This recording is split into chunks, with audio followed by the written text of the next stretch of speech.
¿Qué tal, chicos? ¿Cómo estamos? Bienvenidos un día más a mi canal. Vamos con otro informe diario del mercado de criptomonedas. Hoy tenemos muchas cosas que comentar. Tenemos novedades en el conflicto comercial entre China y Estados Unidos. Tenemos nuevos datos de inflación del mes de marzo en Estados Unidos que ya os adelanto que no han sido lo que se esperaban, pero sobre todo nos vamos a centrar en el análisis técnico de Bitcoin y en si ya podríamos haber tocado el mínimo de este periodo correctivo y ya lo más probable es que vengan subidas en las próximas semanas y los próximos meses. Así que vídeo súper importante. Vamos a empezar como siempre por ComarketCap, viendo a ver cómo está el mercado cripto en el día de hoy. Y lo primero que vemos es que tenemos un muy buen día en el mercado con una subida casi del 4% en el Global Crypto Market Cap. De hecho, Bitcoin sube un 4% hasta los 82.700 prácticamente, mientras que Ethereum lo hace en un 3.5% hasta los 1.564. Y si bajamos un poquito más abajo, vemos que tenemos subidas muy importantes en algunas altcoins. Tenemos a Solana, por ejemplo, subiendo casi un 10% hasta los 120. Tenemos también Avalanche subiendo un 7.5%, Bitcoin Cash un 9% e incluso dentro del top 100 ya empezamos a ver subidas incluso en algunas monedas del 70%, 20 y pico por ciento, 15%, con lo cual parece ser que el apetito por el riesgo está empezando poco a poco a volver al mercado cripto. Entonces esto es muy buena señal. Pero bueno, vamos parte por parte porque primero quería comentar cómo está el conflicto comercial entre China y Estados Unidos, y las novedades son las mismas que ayer y antes de ayer, es decir, que hay cada vez más y más tensión y los aranceles van subiendo, parece que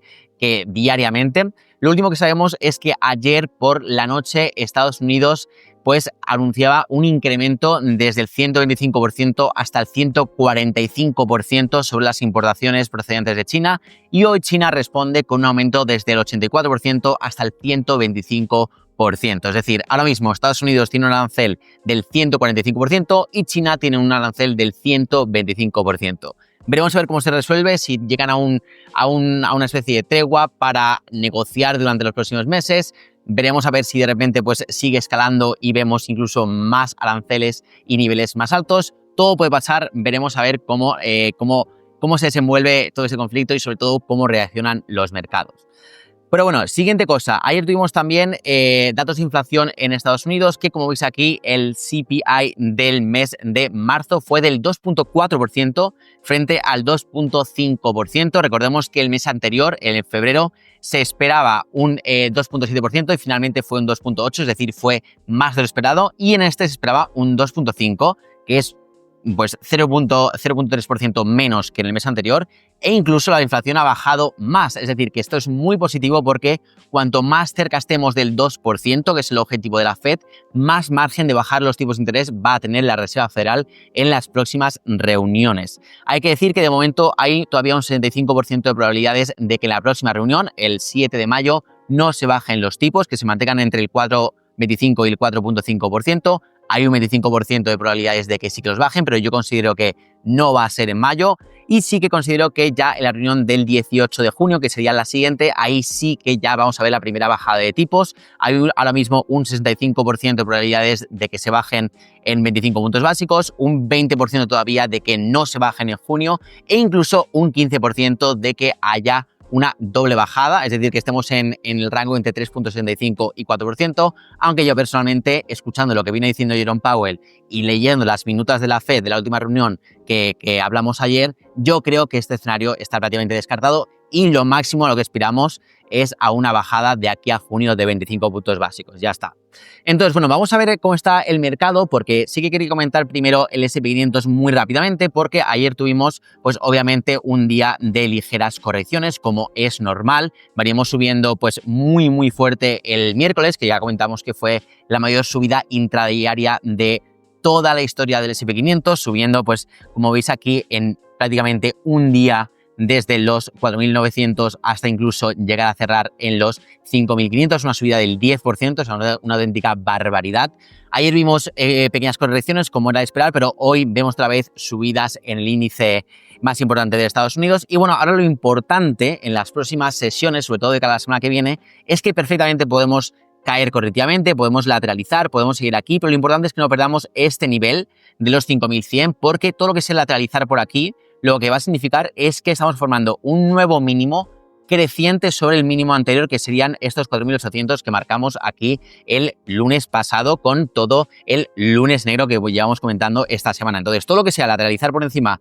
de los 5.100, desde mi punto de vista, es una muy buena noticia, ya que aumenta las probabilidades de que hayamos visto lo peor, que estos 4.800 sean el mínimo de este periodo correctivo y ya empezamos a formar una figura de suelo con un mínimo creciente aquí sobre el anterior. Entonces, así están los expedientes. Luego, yendo a Bitcoin, es lo que me quería centrar en el día de hoy, porque quería comentaros una figura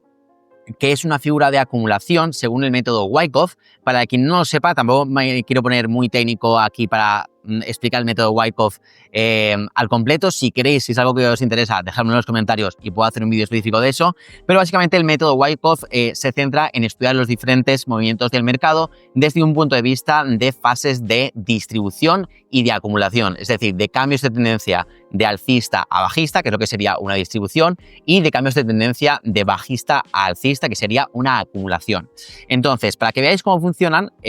los patrones de acumulación sería una acción del precio como esta, en la que venimos de una fase bajista y empezamos a lateralizar con niveles de resistencia, niveles de soporte. Tenemos siempre en la fase C, como veis aquí tenemos 5 fases, fase A, B, C y D. En la fase C es cuando vemos siempre una falsa ruptura de este rango lateral a la baja, para luego recuperar el rango, ir para arriba a la zona de resistencia y ahí sí que romperla durante la fase D para continuar ahora con la fase alcista en la fase E. Sin embargo, pues por el contrario, en el patrón de distribución, que sería al contrario, sería pasar de fase alcista a fase bajista, pues vemos una subida muy clara, vemos un freno de la tendencia alcista, pierde fuerza el movimiento al alza y empezamos a formar este rango lateral con claros niveles de resistencia y claros niveles de soporte. Tenemos aquí en la fase C una falsa ruptura, en este caso al alza, que luego enseguida pues se rechaza, se vuelve a meter en el rango lateral, vamos a visitar la parte baja y ahí sí que en la fase D la rompemos para continuar ahora con el nuevo movimiento bajista en la fase E. Ahora quiero que observéis viendo justamente este patrón de distribución que pasó en Bitcoin en los meses entre noviembre y enero, ¿vale? Vemos exactamente este patrón, vemos una tendencia claramente alcista muy vertical, vemos que aquí durante finales de noviembre y sobre todo durante principios de diciembre vemos cómo va perdiendo fuerza este movimiento, empezamos a marcar aquí una zona de resistencia, venimos aquí, formamos una clara zona de soporte, otra vez la testeamos aquí es cuando sería la fase C, que es cuando se rompe falsamente al alza, tenemos la fase de ruptura, luego volvemos otra vez aquí a la parte baja del rango lateral y aquí es cuando ya la rompemos, iniciamos este movimiento bajista más profundo, ¿vale? Entonces, esto se cumplió, pues si nos fijamos, prácticamente a la perfección durante estos meses y ahora lo que estamos haciendo, que ya como llevamos comentando en varias semanas, estamos en tendencia bajista desde enero, ahora lo que podríamos estar empezando a formar es un patrón Wyckoff de acumulación, es decir, de cambio de tendencia de bajista a alcista, ¿vale? Entonces, de momento sí que estamos viendo cómo este movimiento bajista se ha empezado a frenar, estamos empezando a ver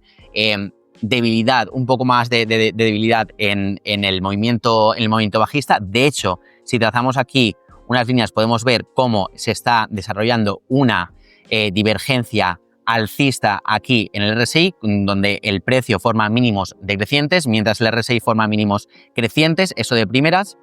Y luego, como vemos aquí, estamos formando ya el comienzo de esta estructura de acumulación de Wyckoff, que ahora mismo pues habríamos pasado por la fase A, la fase B y la fase D, y la fase C, perdón, y estaríamos entrando en la fase D, ¿vale? En la fase A y la fase B lo que hemos definido es estos niveles de resistencia, que serían los 92.000 y los 88.000, y los niveles de soporte, que serían los 78.000 y los 76.500. ¿Qué ha pasado durante esta fase C que hemos visto aquí durante las últimas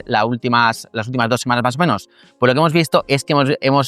se ha producido esta falsa ruptura a la baja, que sería exactamente esta fase que se conoce como spring, que es cuando rompes la baja falsamente, recuperas el rango lateral instantáneamente con un retest aquí, que es lo que habríamos visto justamente en los últimos días, y ahora lo que tocaría es ya impulsar al alza el precio para ir a visitar las zonas de resistencia, que sería entre los 88.000 y los 92.000, para potencialmente en la fase D, pues aquí ya romperla y continuar con el movimiento al alza en la fase E, ¿vale? Lo que sería, más o menos, si lo dibujamos así un poco aleatoriamente, sería pues irnos durante esta fase D a estas zonas de los 92.000, probablemente empezar a rechazarlo un poquito y luego voy a romperlo para continuar con el movimiento al alza, y esto completaría lo que es una estructura de acumulación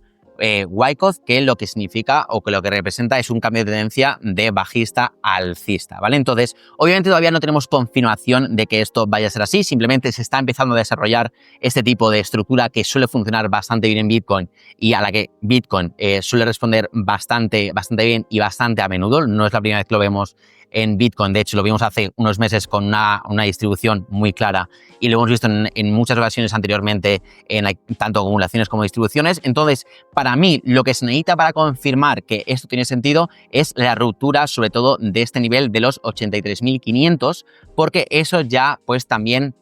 daría pie a romper la directriz bajista en la que llevamos desde prácticamente finales de enero. Ya nos impulsaría, yo creo, a buscar estas zonas de los 88.000, 92.000, que aunque nos cueste superarlo, ya pues tendríamos más fuerza porque al romper esta cuña se nos proyecta una subida hasta los 107.000 y entonces cogería más fuerza aún el argumento de que perfectamente podemos ir a ver continuación, podemos iniciar un nuevo impulso alcista que nos lleve por lo menos hasta los 107.000. Entonces, desde mi punto de vista, esto tiene bastante sentido. Creo que es una estructura que suele funcionar bastante bien, que todavía no se ha confirmado, pero que vamos a estar vigilando muy de cerca para poder incluso pues anticipar diferentes movimientos que vayan a suceder en Bitcoin. Entonces, bueno, nada, me gustaría que me dejáis en los comentarios qué opináis, si veis también vosotros que esto es una posibilidad y que perfectamente nos podemos ir a nuevos máximos en los próximos meses. Yo personalmente creo que encaja también a nivel técnico con el análisis del gráfico semanal, que recordemos que de momento estamos claramente en una tendencia alcista en la que estamos formando aquí en esta fase correctiva un nuevo mínimo creciente por encima del máximo anterior y respetando, si cerramos así la semana, la media móvil de 50, que es lo más importante, así que de momento estaríamos bien. Con el panorama macro me cuadra porque ya se ha puesto una pausa en los aranceles, probablemente tenemos el posible catalizador de que se alivian las tensiones entre Estados Unidos y China y eso puede provocar más subidas en el mercado. También probablemente empiecen a bajar los tipos de interés en junio y además tenemos esa correlación de Bitcoin con el M2 con un retraso de 108 días que, como ya hemos visto en vídeos anteriores, nos anticipa una subida a partir de mayo y durante mayo, junio y julio incluso potencialmente subir a nuevos máximos históricos. Así que a mí personalmente me cuadra, no es que de repente ya me la voy a jugar todo este escenario, pero sí que creo que tiene sentido por lo menos vigilar este tipo de estructura porque es muy interesante, suele funcionar y se está desarrollando de momento a la perfección. Así que nada, chicos, esto es todo por hoy. Espero que os haya gustado el vídeo, que tengáis un muy buen fin de semana. Nos vemos el lunes en un nuevo vídeo y os mando un fuerte abrazo para todos.